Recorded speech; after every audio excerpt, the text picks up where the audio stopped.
Hey guys, this is HVK Cran making a video today about the exotic submachine gun, the Risk Runner. So, for those people who are tuning in for the first time or who have been following me for a while, thank you so much for the support, guys, and make sure to hit that like button and subscribe if you like what we're doing.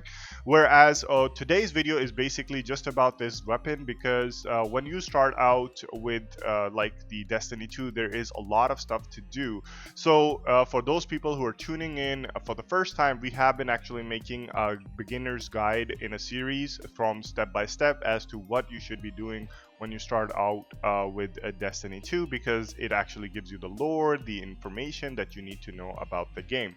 Now, as you have been starting out, we did introduction to EDZ last time, and after that, like the best thing to get is this exotic weapon. Now, the weapon itself is pretty amazing. So when you're taking art damage, you actually get like this buff, so it's harder to kill you, and you do an insane amount of damage as well. To get the Pain and Gain quest, simply visit Banshee in the tower in order to get this quest. Once you have that, you need to complete tasks in order to complete it. So the first one would be completing a Lost Sector in EDZ, then a Heroic Public event. You can complete that anywhere, and then Nightfall Strikes. So first things first, to complete a Nightfall, you can just go into the destination menu and the Vanguard section, and the third symbol that you see is going to be the Nightfall Ordeal. So you can actually just complete the Adept version, which is requires like 750 power light level, and you can simply do it. And the matchmaking is on, so it's a lot easier to get like a group together to finish this mission. Once you have completed the Nightfall, it will count towards the part of that Pain and Gain quest. Now, the second thing we're going to be doing is the Heroic Public event. You could do it anywhere, but I would recommend doing it on EDZ. The reason behind that is that there will be a lot of public events popping up from time to time, so it's a lot easier to achieve your objective. Now, you will not get a Heroic Public event drop out of the blue and you just do that way. What you have to do is every single public event that you see, you actually have to complete a certain task in order for it to convert it into a Heroic Public event.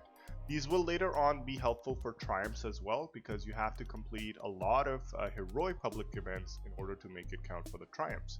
Now, as you see, while I'm attacking the servitor, it has a shield aura around it, and that is because of a small servitor protecting it.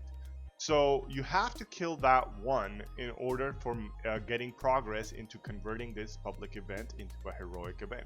Now, the second time, you need to take down the health bar of the boss in order for the second pair of the servitors to appear. Once the boss's health reaches 50%, you will see that he will spawn 3 servitors. So make sure that you actually kill those servitors, and then you will see that your public event is actually converted into a heroic public event. Now, if you're doing it solo, it will be a little bit tricky because the damage is actually a lot by just not the boss, but also the ads as well. So make sure you're clearing ads here and there a little bit, and then just focusing on the boss. Once you have completed the task at hand and you see that you have joined the heroic event, simply kill the boss in order to complete the task for Pain and Gain. The last part of the quest step will be doing a Lost Sector in EDZ. Now, there are a lot of Lost Sectors in EDZ. You can do whichever one you want, but if you haven't started out, I would recommend starting from the church side where the Devrim K NPC is, or the Trostland landing zone area. If you go straight down the path to the left, you'll see a Lost Sector symbol, and you just have to look around a little bit and you'll see like there are rooms or hidden areas to enter from, or creeks, and that will get you inside the Lost Sector. Once you're in here, you'll actually discover it, and then the name will actually appear to the left bottom side of the screen as well as on the map once you have completed it. So the objective of a Lost Sector here is actually killing ads and a boss. Now, that boss might actually not seem like has any worth in the beginning, but these are actually wanted criminals, and then you will be doing wanted bounties from the Tangled Shore NPC on like weekly basis, because he has like a lot of wanted bounties and they always rotate weekly, and you'll be able to see that like different type of wanted enemies are in these Lost Sectors. So once you have completed that, you just simply claim the cachet, and we will move on towards the second step of Pain and Gain. Now, the last part of this quest is basically doing a risk and reward quest. So which is like a mission, you have to kill enemies and you have to do like a parkour. So that's another part of Destiny that a lot of people are not like familiar with when they're starting out. There will be a lot of parkour, and what that is actually like jumping puzzles. So you're going to be jumping from one platform to the other, and you have to figure out how to like get across. Now, once you're in the mission, you just have to kill like the yellow bar enemies. Like these are called the Fallen Vandals, or like they could be like a higher level of the Fallens. So when you take down like these yellow bars, a captain will appear. So you actually have to kill the captain in order to progress in the quest. You have to do that 3 times in order for it to count. Now, if you're a new player, I would recommend like either in the tutorial phase, like try to kill that walker a couple times to get like better gear. If not, while you're here right now, you can do that as well. But if you have already got a taste of that Nightfall ordeal at the beginning of this quest, then I would recommend just like doing Nightfalls, because they drop a lot of good gear for you.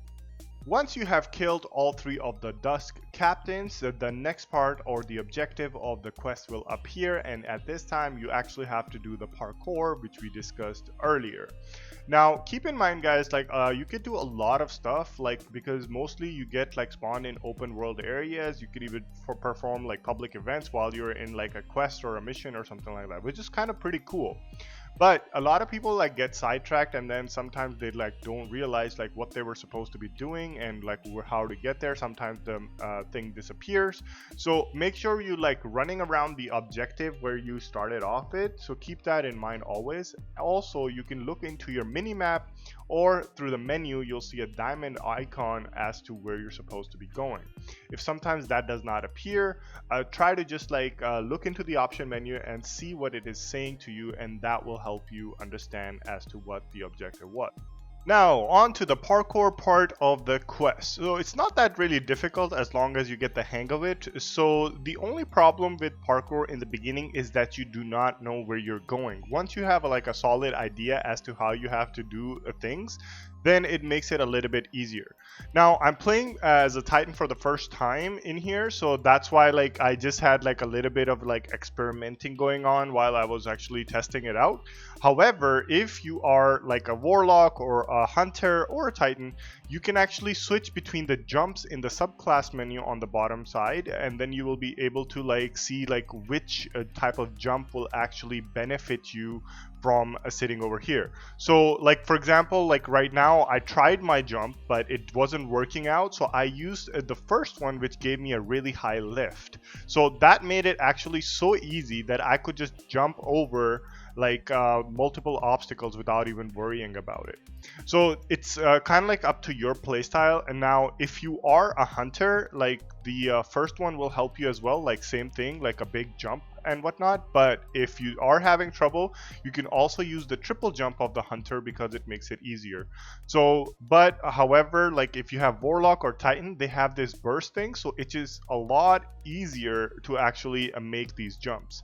So make sure you're looking at all the areas where you have to jump before you can actually go, and it will link you from one platform to the other, and you have to make it like all the way to the end in order for it to make it count.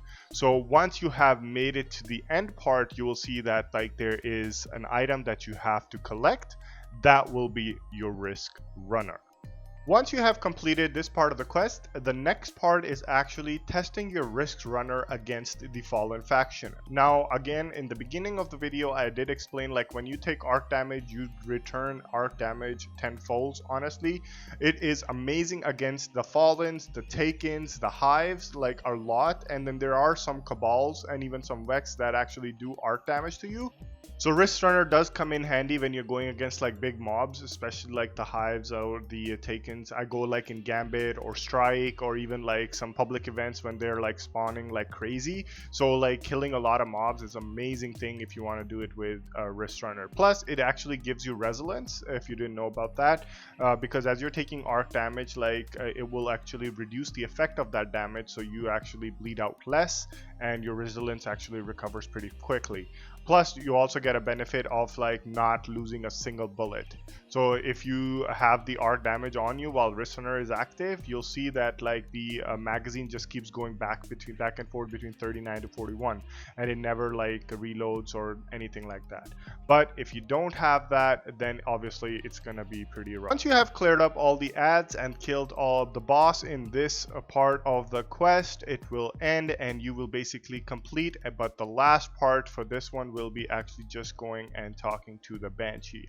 So you can actually check that in your quest tab. Usually that's where it updates, and after that just simply visit Banshee in the tower, talk to him, and that's pretty much it for this part of the quest.